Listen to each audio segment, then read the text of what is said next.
I stuck up to so many people tonight. I looked at Walker Buehler and I said, "You have big boots."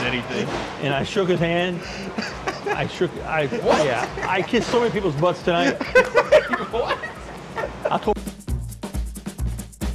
Hello and welcome back to Dodger Debate, the last Dodger Debate, at least a post-game one of this postseason, because the Dodgers won the World Series tonight in New York.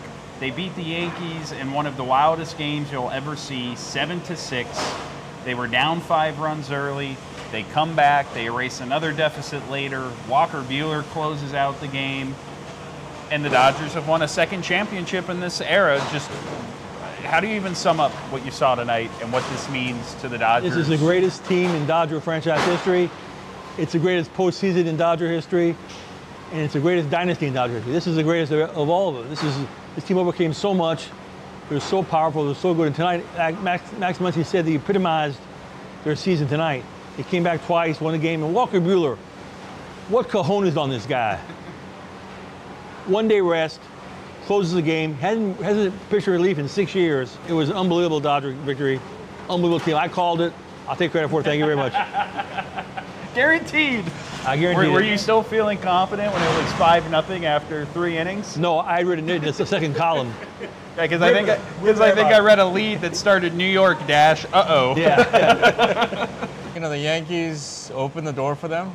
Certainly, they helped. But that's the thing, right? Door. They kicked it over and carried the Dodgers through the doorway. I'm trying to be positive here. They were terrible. But here's the thing, right? Is that I do think in some of the previous years we've seen the Dodgers kind of beat themselves. Right. And now what we've seen is the Dodgers become this team that takes advantage of mistakes like that, right? And you know, you look at the Dodgers, you know, kind of up and down their lineup around, you don't think of them as a great defensive team, but you know what? They don't make mistakes. You know, the Yankees did, and they made them pay.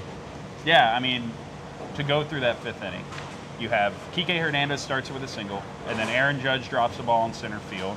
Anthony Volpe makes a bad decision. What happened there? You guys already identified it. He's blind. You said he can't see, Dylan. His sonar went down? Yeah, and that was after he had obviously hit the early home run, made the incredible catch on Freddie Freeman in the 4th inning, but he drops the ball.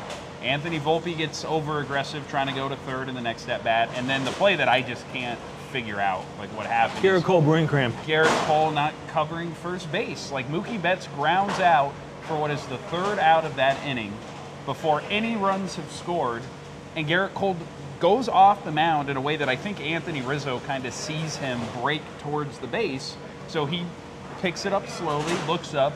Garrett Cole's nowhere to be found. Mookie Betts is at first base safely. A run comes in to score. Freddie Freeman has a 2-run single after that. Teoscar Hernandez has a 2-run double after that.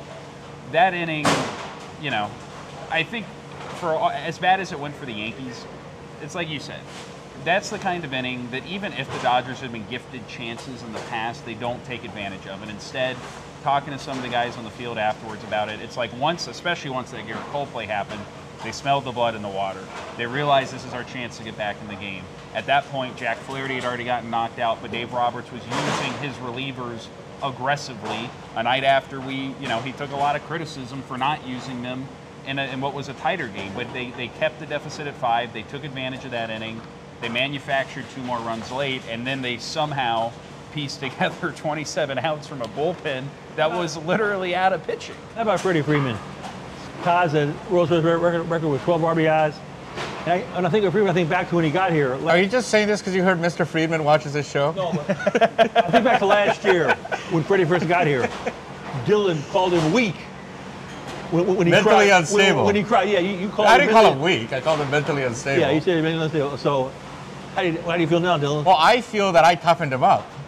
You know, the weak Atlanta media gave him a pass all those years. He needed some tough love. He had no passion to cry. It was unafraid or as to we cry. say in Japanese, ainomuchi. I gave him a lot of ainomuchi, and look at him now. He's a champion. He's a record holder, and he has surpassed Gibson now as the greatest hero, October hero in town. I mean, it's going to be Freddie after every pitch. Playing on one leg, not having the kind of season he wanted, going through all the other stuff that he went through, to then be the best player for them in almost every one of, and practically every one of these games. He had the big hit that then triggered the rest of that 5th inning. Well, and then there was yesterday too, at the locker after the Game 5 loss, when you could tell he just wanted to slam some of those TV reporters' heads into some wood for asking some dumb questions, and he just took a breath, he smiled, and did this Freddie Freeman thing. You know what I found was interesting? I talked to Magic Johnson after the game. He's a co-owner of the Dodgers. He said the Dodgers are the #1 team in town now. They've surpassed the Lakers. Wow. That's big news. So you after all this, you're the one who ended up sucking up to the owner. Oh, I sucked up to him. I sucked up to Magic. I sucked up to Stan Kasten. Stan Kasten? That's gross. Let's talk about Dave Roberts. Hall of Famer. Famer. Hall of Famer. Jinx!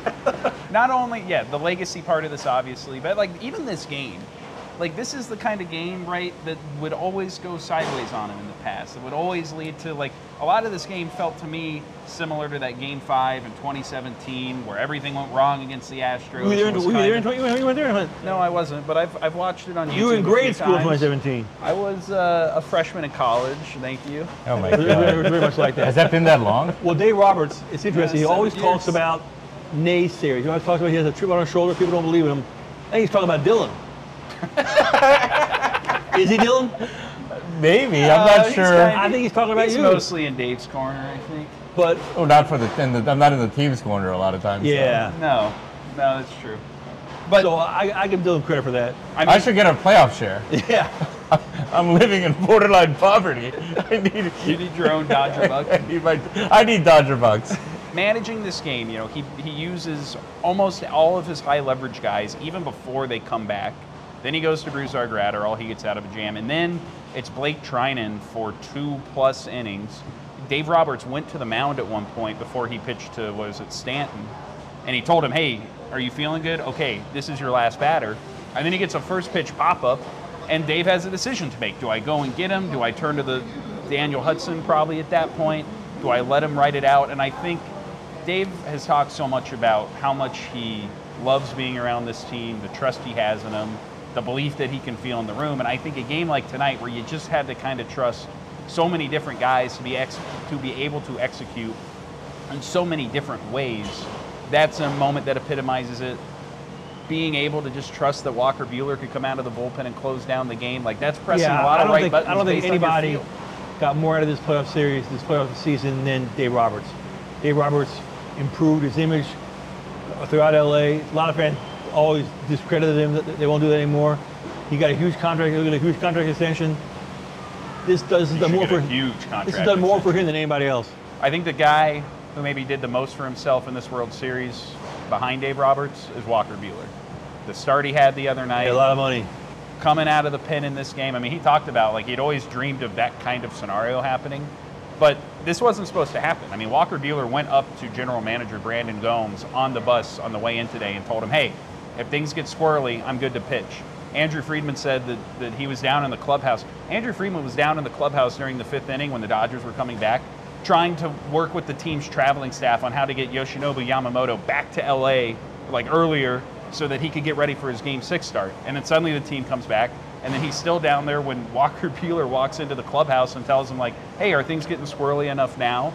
And they say yes, and from that point, that's when it became a real conversation for them, like, hey, we can turn to this guy. Well, can you believe Dylan in the press box? Dylan, didn't you ask me, can Shohei pitch? Yeah, I did. Yeah, I thought maybe he would do the thing. Like they were he would grab his collar. Yeah, and, just. But here's the thing, man. Then, Ohtani, I mean, till the end, right, in that 8th inning, as things are kind of starting to unfold, Edmonds draws that walk. Now there are 2 guys on. Will Smith is going into the batter's box.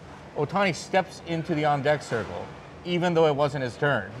I talked to Gavin Lux. That's like the 2nd time that's happened. Yeah, and I talked to Gavin Lux about that. Gavin Lux was like, hey, man, relax. I get to go first, But he wants that, right? He wants that moment. I do think that kind of has gradually maybe rubbed off on some of the other guys, right? Courage can be contagious. And I think the one thing I do want to touch for sure is Mookie Betts, right? The last 2 Octobers completely disappeared, and he really kind of came out with this with the feel was, hey, I got nowhere to run. I have to produce. I will produce.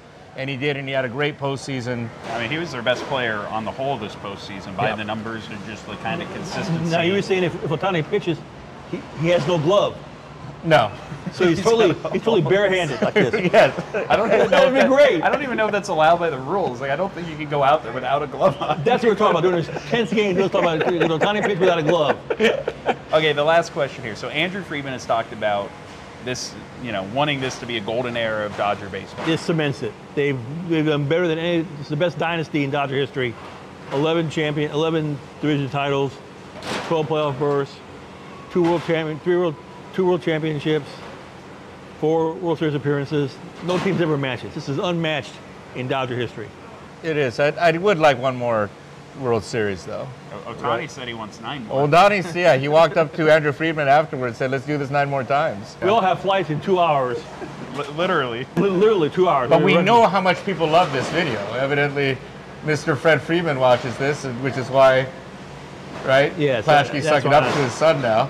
I sucked up to so many people tonight. I looked at Walker Buehler and I said, "You had big boobs." Anything. And I shook his hand. I kissed so many people's butts tonight. What? I told Walker Buehler he had big ones. He did. What was his response? He said, "Thank you." What else is he gonna say? I know him. Okay, I know. It would have been funnier if you didn't. All right, I think we basically. Well, we could do parade edition Dodgers debate if this guy would show But up. He would have to come to the parade. I'm not going to any parade. I said that many times. I'm not going to any damn parade. It's Fernando's birthday. Oh, okay. Oh, in that case, absolutely.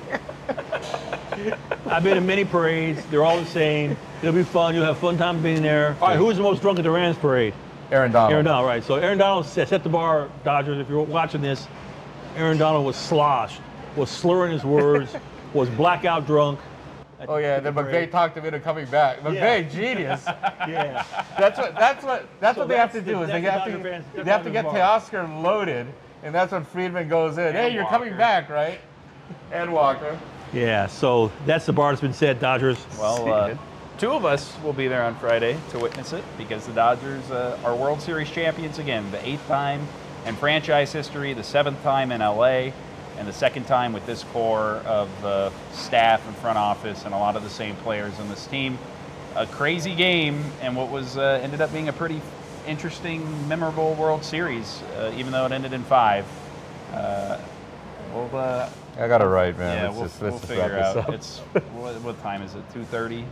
I gotta get on a plane.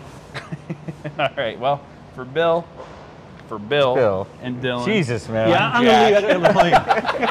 See you guys. Good night. なんという素晴らしい勝利でしょう。ドジャースはヤンキース相手に7-6の劇的な逆転勝ちを収め、見事にワールドシリーズのタイトルを手にしました。ファンとしてこのチームの粘り強さと結束力を目の当たりにできたことは本当に感動的です。選手たち、特にブエラーやフリーマン、ベッツの見事なプレーが勝利の鍵となりました。この喜びを分かち合いましょう。ぜひいいねとチャンネル登録をして最新のハイライトや今後の興奮をお見逃しなく。ドジャースおめでとう。